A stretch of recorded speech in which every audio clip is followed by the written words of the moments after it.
During my cousin Bianca's engagement dinner, she lifted her glass, gazed directly at me, and expressed her hope to never find herself in a situation like that, alone with a child. The room blossomed with laughter, not the mere echoes of politeness, but genuine, hearty laughter, as if she had just shared the most delightful jest of the evening.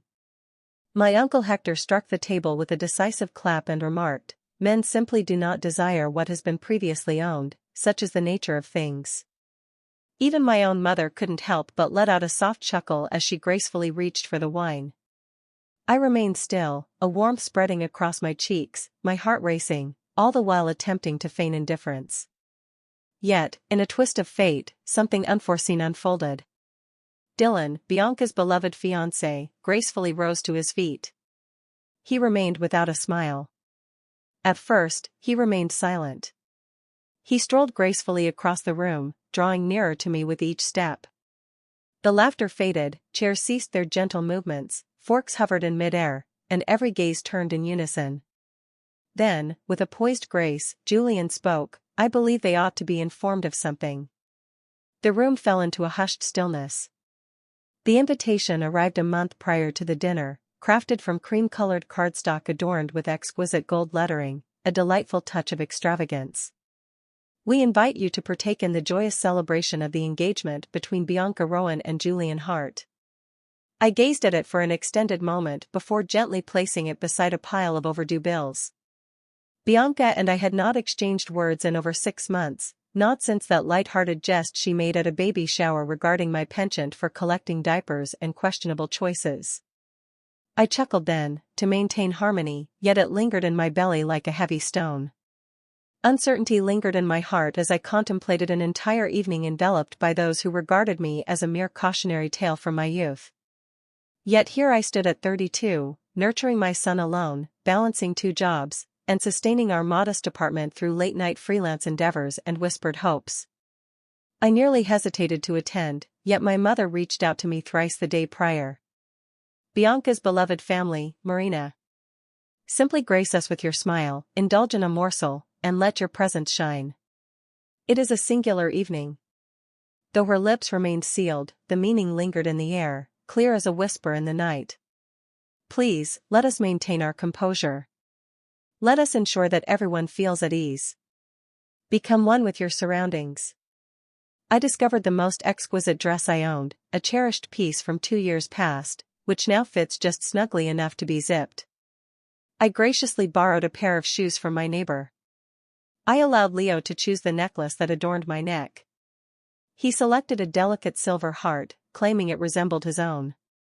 Upon our arrival, a palpable tension lingered, subtly concealed amidst the delicate floral arrangements and feigned embraces. The restaurant exuded sophistication, with a private room bathed in gentle light and accompanied by the softest melodies, while exquisite wines stood proudly like cherished trophies. Each person donned elegance as if it were a protective shield. Bianca glided through the room, adorned in a fitted silk dress, her presence enhanced by a delicate hint of perfume. She bestowed a gentle kiss upon my cheek, as if I were a cherished yet distant relative. "I'm truly delighted you arrived," she remarked, her smile failing to illuminate her eyes. "Did you bring a companion, or is it just Leo accompanying you?" "Only Leo," I whispered. "Oh," she murmured, turning gracefully to acknowledge another presence. Leo found himself at the children's table, accompanied by a delightful coloring book and a plate of golden chicken tenders. I found myself positioned at the far end of the elegantly adorned table, nestled between my mother and Aunt Irene, who delighted in sharing a collection of photographs showcasing her dog's whimsical Halloween attire during the initial moments of our gathering. I gracefully surveyed the table. My Uncle Hector, Bianca's father, had already indulged in 3 drinks. My mother appeared as though she had been striving to blend into the shadows since our arrival. In the dim light of the room, Julian lingered gracefully by the bar, engaged in a soft conversation with his younger brother. I observed the way he frequently glanced at his phone, and how his smile seemed to lack genuine warmth. The purpose of the room was unmistakably evident. Bianca radiated with a captivating allure, effortlessly enchanting the crowd with her refined charm. She possessed an enchanting ability to bring laughter to those around her. As the appetizers arrived, my mother leaned in close and softly murmured, "Just keep your head down. You look absolutely lovely." Charming, neither striking nor robust, simply charming. It was as if that was the most exquisite praise she could bestow. I inclined my head in agreement. I endeavored to savor the meal. I endeavored to navigate the uncomfortable pauses and the fleeting, scrutinizing glances from relatives who continued to perceive my son as a blemish upon our family lineage. I engaged in light conversation, shared laughter at the appropriate moments, and gracefully offered the butter. Yet within, I found myself holding my breath. Kindness was not something I anticipated, not truly. Yet, I found myself unprepared for what unfolded thereafter. As the main course was gracefully cleared away and the glasses were replenished, Bianca rose to her feet. She lifted her champagne flute, gently tapping her fork against the crystal glass. She lingered patiently, allowing the gentle hush to envelop the room. I anticipated it would be an ordinary toast. Affection, appreciation, and a sprinkle of charmingly awkward humor about the journey of wedding planning. I found myself unprepared for the words that slipped from her lips. I was unprepared for the way the room would resonate with laughter. And I was certainly unprepared for the next move Julian would make. Bianca gently tapped her glass with a silver fork, her smile radiating as if she were the star of an enchanting performance. She lingered until the room fell into a hush, every gaze upon her, absorbing the attention as if it nourished her soul. Julian sat beside her, a quiet presence, his hands gracefully folded. His gaze brushed against mine for a fleeting moment before returning to the table. He appeared weary. Bianca lifted her glass with grace. "My heartfelt gratitude to each of you for gracing us with your presence this evening. I can hardly contain my joy at the thought of marrying someone as wonderful as Dylan. He possesses a remarkable patience, a keen intellect, and above all, he embraces my quirks with grace." Melodious laughter danced through the room. Her voice flowed effortlessly, refined and assured. "Truly, my deepest wish is for our union to endure through the years. I would loathe to find myself resembling certain individuals." She tilted her head ever so slightly in my direction, just enough to capture my attention. A moment of stillness lingered in the air. What a curious situation to find oneself in at 30, navigating life as a single parent. Her laughter danced through the air. The room erupted in a dazzling display. Not merely a few awkward chuckles, but genuine laughter that resonates. My aunt delicately brushed away her tears. Reuben's hand met the table with a playful thud, laughter bubbling within him, eager to escape even before the words took flight. He remarked that men are not inclined towards what has been previously owned. Such is the nature of things. One cannot expect to receive full value for a car that bears the marks of wear and tear. My heart sank. I turned my gaze towards my mother. She offered a delicate smile and gracefully reached for her wine. I longed to disappear into the ether. I gazed at my untouched plate, my hands resting in my lap, clutching my napkin with such fervor that it twisted into a delicate knot. Every gaze brushed against me, fleeting yet unmistakable, a silent acknowledgement that lingered just long enough to affirm the jest. I found myself to be the very essence of the joke. I envisioned Leo, just a few feet away, joyfully sketching a spaceship upon a napkin. He remained unaware of it. He remained unaware that they spoke of his mother as if she were merely a discarded garment, lost among the remnants of a clearance sale. Aunt Irene leaned in closer, her voice a gentle whisper, "Oh, darling, she didn't mean it. Bianca simply enjoys being in the spotlight." It was more than mere attention. It was a seductive poison, elegantly presented in a delicate glass flute alongside the dessert. I straightened my posture, determined not to reveal any hint of vulnerability. My cheeks flushed with warmth, and my heart raced with a fervor that drowned out the soft melodies surrounding us. I cast another fleeting glance at Dylan. He gazed at his hands. His jaw was set with a certain intensity. He remained solemn. Bianca carried on as if the world around her had remained untouched by the fleeting moment. With a playful glimmer in her eye, she shared a few more quips, teasingly recounting how she had convinced Julian to part with his gaming console, all while suggesting that he would surely struggle in the realm of matrimony without her guiding presence. The laughter had taken on a gentler tone. A handful of individuals appeared somewhat uneasy. My mother delicately played with her bracelet. Silence enveloped the moment, leaving words unspoken. That was the most challenging moment. Silence enveloped the moment, leaving words unspoken. They laughed, for it was simple, for it is simpler to mock the woman who strayed from the expected path, the one who embraced motherhood without a partner, the one who arrived in solitude, the one whose smile did not stretch wide enough or who did not dance to their tune. I contemplated the idea of rising to my feet.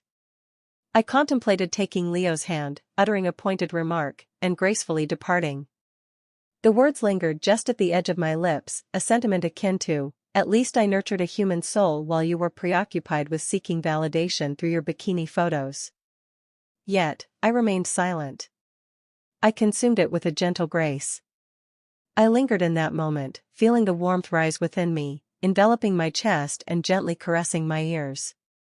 I inhaled deeply, reminding myself that this was but a fleeting night, a brief interlude before I would return home to cradle Leo in my arms, allowing the memories of these strangers to fade into the background of my mind.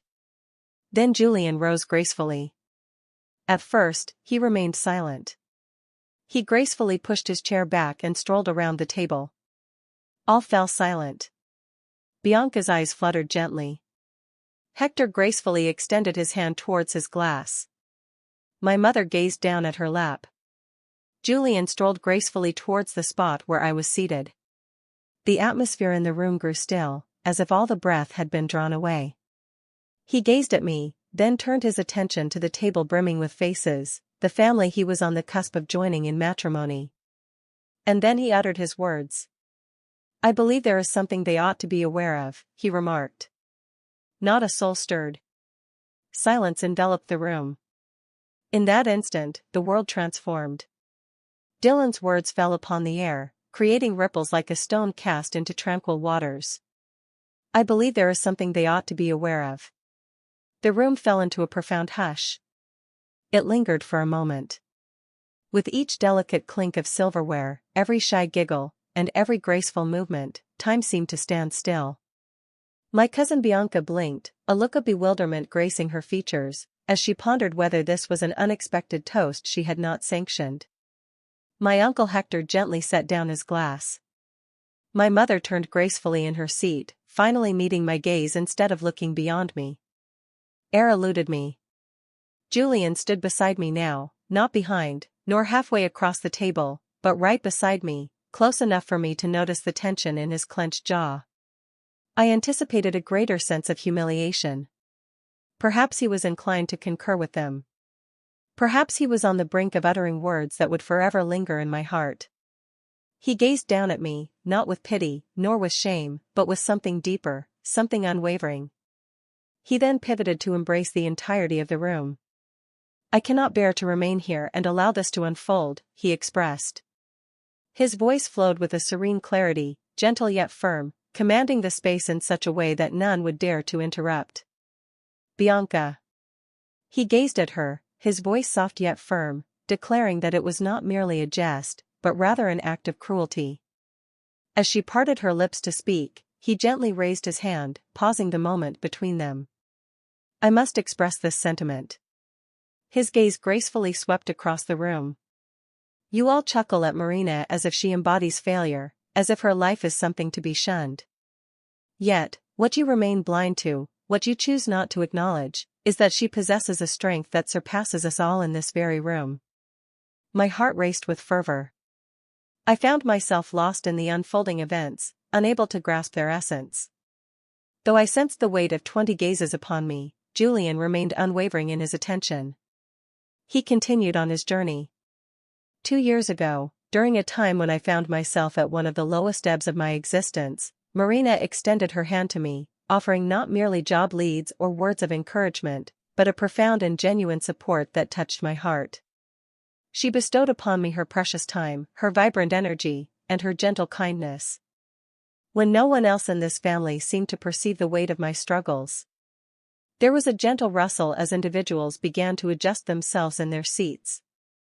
The radiance of Bianca's smile had faded away. My mother's hands rested delicately in her lap, perfectly poised. Upon receiving the news of my layoff from the tech industry, a shadow of melancholy enveloped me.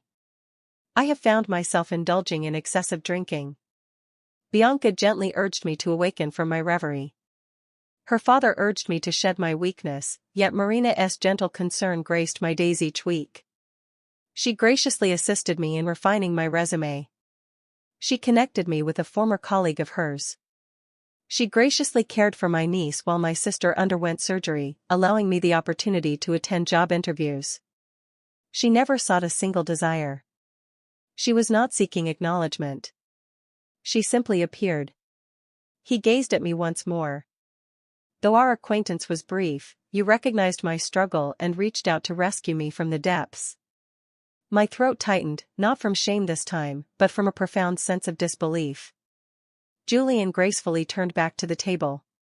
When you find amusement in her, when you diminish her to mere stereotypes, when you treat her as if she is flawed or tarnished, as the distasteful words of Hector suggest, you are not merely casting aspersions on an abstract notion.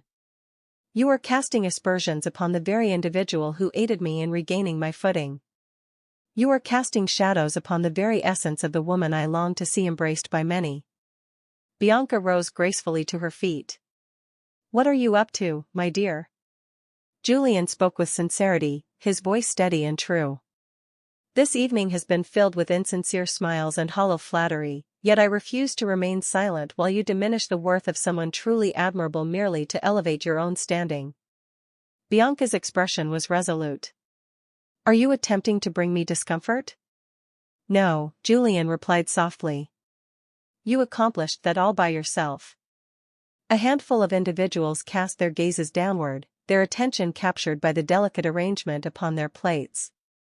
My uncle's visage was adorned with a deep crimson hue. My mother appeared as though she longed to fade away into the shadows. Not a soul stirred. Silence enveloped the room, as if the very air held its breath. Dylan's gaze met mine once more. You were never meant to endure such treatment, not a moment of it. I wished to express a thought. My heart felt gratitude to you. Perhaps I am well, yet I found myself unable to proceed. I simply nodded. That was the extent of my efforts.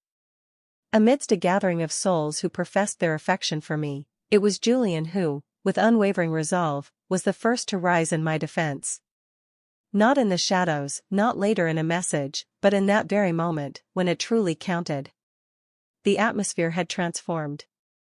The narrative had transformed. And for the first time in ages, I found myself sitting tall, unburdened by the weight of uncertainty. Not a soul stirred. The room lingered in a heavy, oppressive silence after Dylan's words fell to rest. The gentle hum of the overhead lights filled the air, creating a soft ambience. In the distance, a tray slipped from a server's grasp, its clatter echoing softly through the air. Silence enveloped the room. None had the courage to venture forth.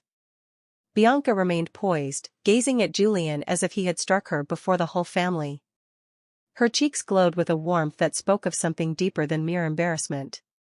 This was fury, intense and piercing. She cast her gaze around the table, yearning for a kindred spirit to rescue her, to lend her support, to gently shift the focus away. Yet, silence enveloped the room. Uncle Hector shifted in his seat, then softly murmured, "He's simply overwhelmed with emotion. Do not let it weigh upon you too heavily." Julian remained utterly still, not even glancing in her direction. He maintained his gaze upon the room. Would you care to discuss the depths of emotion? Very well. Let us delve into the profound journey of nurturing a child solo, balancing the demands of two professions, and being present for another when the moments are less than ideal. That is not mere emotion, it is the essence of strength. Bianca folded her arms gracefully. Are you suggesting that your heart holds a tender affection for her? Julian gazed at her as if the figure before him was a stranger, unfamiliar and distant. I wish to express my admiration for her. I hold her in high regard. Perhaps if you devoted less energy to the pursuit of perfection and more to the art of listening, you would come to appreciate the significance of that understanding. The words fell with a weight unlike any he had uttered before, for it transcended mere personal matters now. It was a matter of truth. It was a moment when an individual rose amidst a gathering of souls who had woven their sense of value from the threads of hierarchy and genteel malice, bravely unveiling the truth of their facade. My mother parted her lips, only to seal them once more. She gazed at me, a hint of remorse in her eyes, as if acknowledging that perhaps she too had let me down. For years, she had urged me to remain silent, to let go, to wear a gentle smile despite it all. Perhaps, for the first time, she was beginning to understand the profound toll that silence had exacted upon my soul. Anticipating an apology was far from my thoughts, not from Bianca, nor from Hector, and certainly not from my mother. I wasn't anticipating salvation, yet I sensed the change in the air. A delicate fracture revealed itself. Then Julian turned completely toward me. He refrained from making contact with me. He did not extend his hand towards mine. He stood there, exuding a serene aura that enveloped one in a sense of safety, free from the weight of ownership. "You are worthy of so much more than this," he murmured. Our gazes intertwined. This time, I held my gaze steady, unwavering. I rose gracefully. My hands now moved with a graceful steadiness. As I gazed across the table, I beheld a gathering of souls who had devoted years to shaping my identity through the lens of a single disapproval, as though one chapter of my existence could overshadow the myriad of stories that lay within. I beheld Bianca, a tempest of fury wrapped in a shroud of silence. I beheld my mother, rendered utterly speechless at last. I observed Hector attempting to dismiss it with another sip of wine, and I felt an absence of fear. I glanced at Leo, blissfully engrossed in his drawings of spaceships at the children's table, seemingly untouched by the tempest around us. He lifted his gaze and bestowed upon me a warm smile. I returned the smile with warmth. "Text, I believe it is time for us to take our leave," I murmured, as if to the gentle breeze around me. I sought no one's approval. As I strolled over to Leo, I assisted him in collecting his vibrant crayons and gently lifted the picture he had created, a charming rocket ship soaring toward a sun adorned with grand, uneven rays. He offered it to me as if it were a precious treasure. "Did you enjoy yourself, my love?" I inquired. He inclined his head in agreement. "Shall we make our way homeward?" "Indeed," I affirmed, "we are." Julian gracefully stepped aside, allowing me to pass, and offered a subtle nod as I glided by. It was merely a pause in our journey together. It was a whisper of words. Your presence was noted. You held significance. Your stance was indeed justified. As I approached the door, I cast a lingering glance behind me. Silence enveloped the room, leaving no trace of laughter behind. Bianca sat poised in her chair, her lips forming a delicate line. Hector glided his fingers over his phone, as if the world around him had faded away. My mother gazed at her glass, her fingers quivering ever so gently. An apology was not necessary for me. I found no necessity for validation. I revealed the truth through my very presence, by standing tall, by refusing to retreat in shame. And Julian had boldly affirmed that truth before all. That was quite sufficient. As I opened the door, Leo gently intertwined his fingers with mine. We departed hand in hand, unwavering and serene. The night air embraced us with a refreshing essence as we stepped outside, not colder, merely purer, more ethereal. As if the burdens I had borne for countless years had finally been released, not through the hands of another, but by my own choice to cease the pretense of ownership over them. Leo danced ahead on the sidewalk, a soft melody escaping his lips as he fluttered his drawing in the air like a cherished banner. I observed him, reflecting on the journey it took to nurture a boy who remained joyful and radiant, even as his mother endured countless trials to preserve that brilliance. Once, I viewed my life through the shadows of what had slipped away, the love that faded, the family who remained distant, the sense of safety I relinquished in my choice to embrace motherhood alone. For years, I allowed their whispers to define my value. I felt their disappointment wash over me. I embraced their judgment as if it were my own to mend. As I stepped out of that room, hand in hand with my son, a gentle transformation stirred within me, neither anger nor pride, but a profound clarity, They had ceased their laughter, for at last, the truth emerged, no longer the narrative they had woven around me, but the genuine tale of my existence.